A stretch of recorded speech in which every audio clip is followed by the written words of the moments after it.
Hello, welcome to Enchanted Moments Podcast. I'm Monica. I'm Spencer. And this podcast is going to discuss Yule, actually winter solstice. Very cool. I have some books here. One's Yule by Dorothy Morrison. One is Yule by a group of Llewellyn publishers. And this is a new book, Seasons of the Witch, we just got. And it has things that you can do for Yule. So if you're looking for ideas, we have them. Mm-hmm. We have them. But let's talk a little bit about and look who's home. Hi, Creme. I may only be able to see her tail, but that's pretty funny. She's a diva. She wants to be part of the show. I don't get it, but she does. Anyway, so Yule is winter solstice. And so the practice and celebration of that seasonal change has been around for thousands of years. And the first winter solstice celebration was discovered by the Egyptians. They were the first to do it. It was Horus, celebration of Horus, rebirth.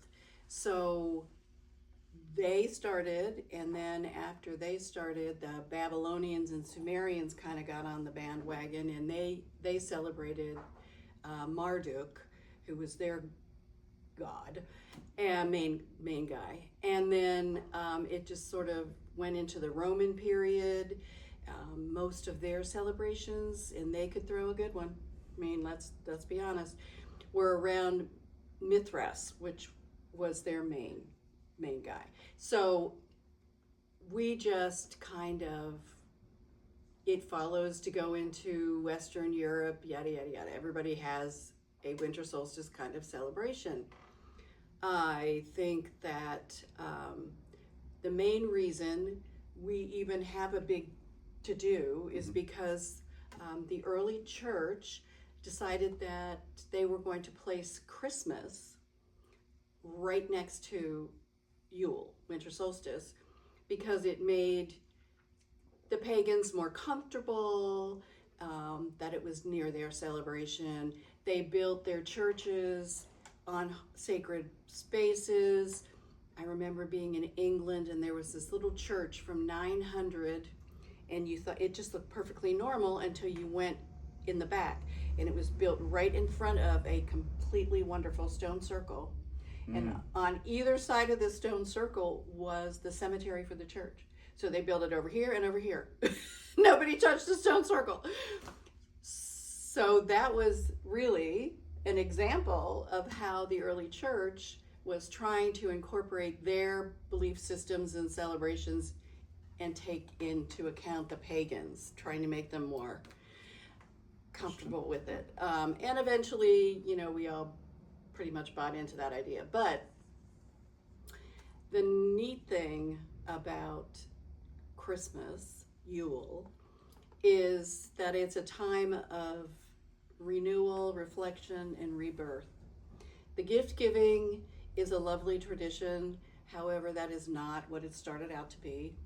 It was a celebration of the return of the light, the return of the sun, because it is the dividing line between the longest days and going into the shorter days. So we have this wonderful time when we celebrate the fact that there is an end to this darkness, which I hate, and we get back into the light. And the return of the sun was incorporated into many of the celebrations. And the Son of God, Jesus, in the Christian religion, was the return of the sun god. So no, wow, I really did not put that together ever before. Yeah, no? Oh, yeah, they really did a play on words. Yeah. The interesting thing, of course, across all the early pagan traditions, especially Mithras, was he was a god. He was born of a virgin. He was killed, and then he rose again in 3 days. So, that's another story, kind of mythology that gets built into a lot of different religious beliefs. And I'm not saying they're not, it's cool, whatever anybody believes. I just love the fact that, it was not a new tale. Yeah. It was kind of a rework. And poor Mary, who I think is an amazing goddess, was not really taken into consideration until around 400 years after the church started, because they needed a mother figure. So then they started building in all these goddesses as saints, so that, Saint Bridget, there's just a lot of crossover there. And Mary was always my favorite anyway. So you just have to kind of look at the historical facts and say, wow, that's really an interesting fact, but we don't have to say believe it or not. It's just, it is what it is. What I want to talk about a little bit is the fact that this is the time for us to go internally, reflect, really look at what we want to bring forward in rebirth into the new period. And it's not really the new year, but a lot of us do celebrations around this time of year that are new year, new beginning kind of things. So the burning bowl celebration that people do is Burning bowl? Bowl, like a bowl. Yeah. And cauldron. You can use anything you want, as long as it's oven safe and you're not going to set everything on fire. Yep. But it is something that people do as a group normally.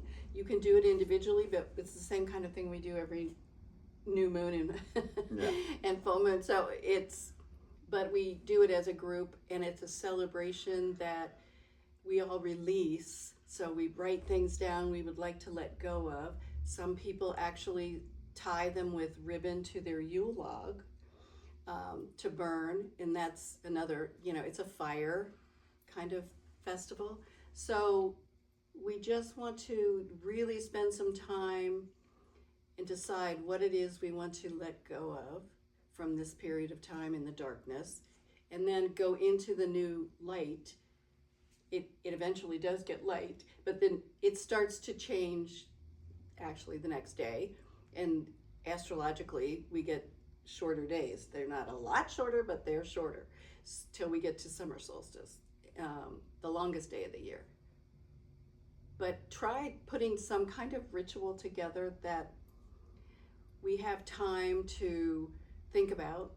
It's, we go home and there's not a lot to do outside. There's, it's a time when we have the ability to take moments of silence and quiet and think about what it is that we really want to let go of or have reborn in our lives come the next day. So I don't know if people like that, but it is a good period of time to do it. And Yule logs are wonderful if you have a place to burn them. The only other way to do it is to drill holes in a log and put candles and sort of enact the burning of the Yule log with the candles. But then you just have to take your messages and ideas and thoughts and burn them separately. We used to just tie them with red and white ribbon to the log, and we used holly and any kind of greenery, and that was used actually. All the evergreens and greenery were used for cleansing. So it was bringing those into the home was almost like a cleansing, sweeping out of the old energy so that the new could come in. And I always liked that. Bells were also used as a cleansing. They were used in churches. And so, interestingly enough, in the early church celebrations in Germany and in that area, the Northern Europeans, they used to actually sing carols to the four directions and then ring all the bells. So it was sort of like calling in the quarters and then cleansing all your energy, which was a wonderful idea. There's some really cool celebratory ideas out there that you just have to look them up because they're in every book. There's crafts that you can do with your kids. I know my daughter, the girls made Yule logs out of toilet paper rolls, or cut in half paper towel rolls, and decorated them and painted them like logs, and it was really cute. But they were not real good with fire, so that was their Yule thing. And I mean, there's just so many out there that you can do that are family oriented or individually oriented. Yeah, I was like, that seems like a good alternative. Yeah, that's a lot of intention building and you really putting that together.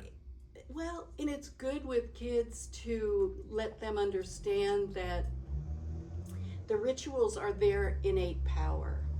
We're very powerful individuals, but we've been trained to believe we're not, unfortunately. So now is a good time to think about that. We are powerful. We've been told from the beginning in our education systems, in religions, in public media, everything from that we're just not worthy, that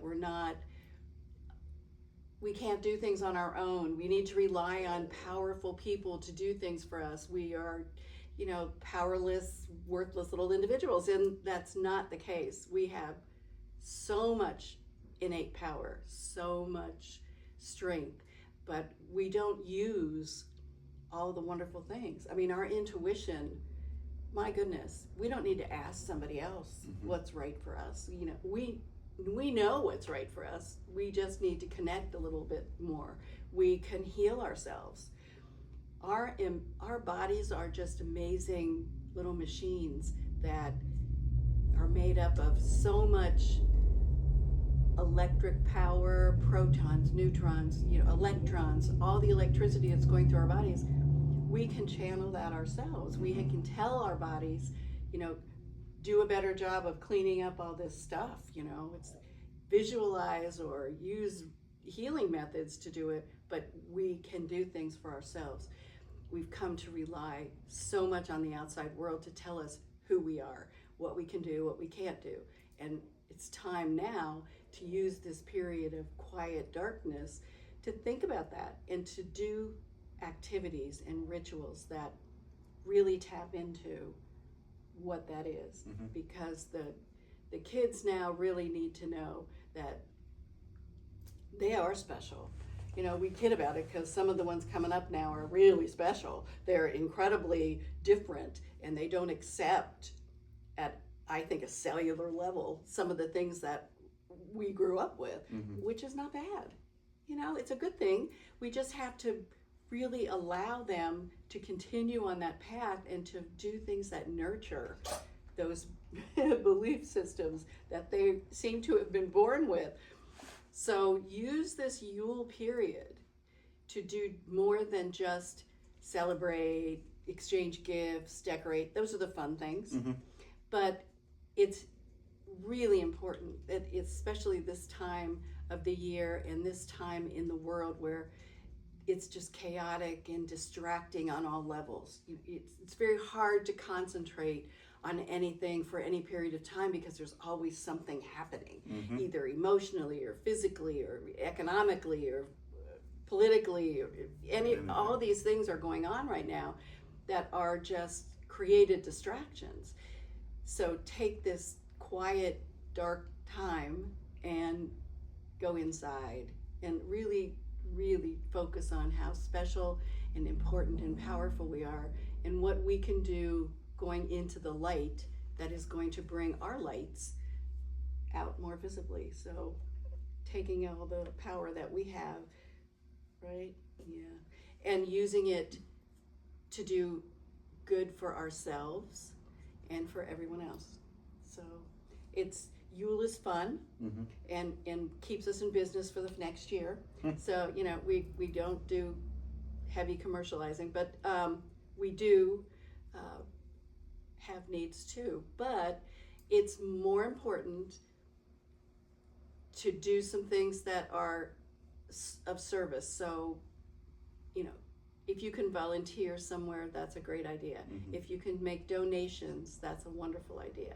If you can just make things for your family and friends, putting your own spirit and energy into a gift, it's just so important to share that with others.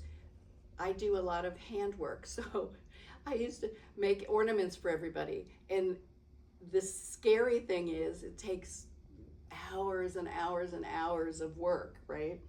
And so you give it to someone and they go, oh, thanks. And you just want to go give it back. Give it back. I have fallen in love with that. No, it's just, oh my God, I put so much of myself into that, which is really the best thing. You just have to say it's sharing that energy with that person, whether they're aware of it or not. They're getting the benefit of all your positive thoughts and energy that you put into that gift. Cram. As long as she gets catnip, she's happy, aren't you? And treats. So what I want everybody to do is just give this some thought. Have a wonderful Yule celebration. Celebrate the Christmas time, the parties, the celebrations, and everybody should just have a wonderful time. But also take some time for yourself. Go inside, go internally, and try to put some things that you want to let go of, and then the things you want to bring in rebirthing under the new sun. So that's our suggestion. So go out, have a wonderful time, love everyone, celebrate, and be of service. And thanks for joining us. Happy holidays.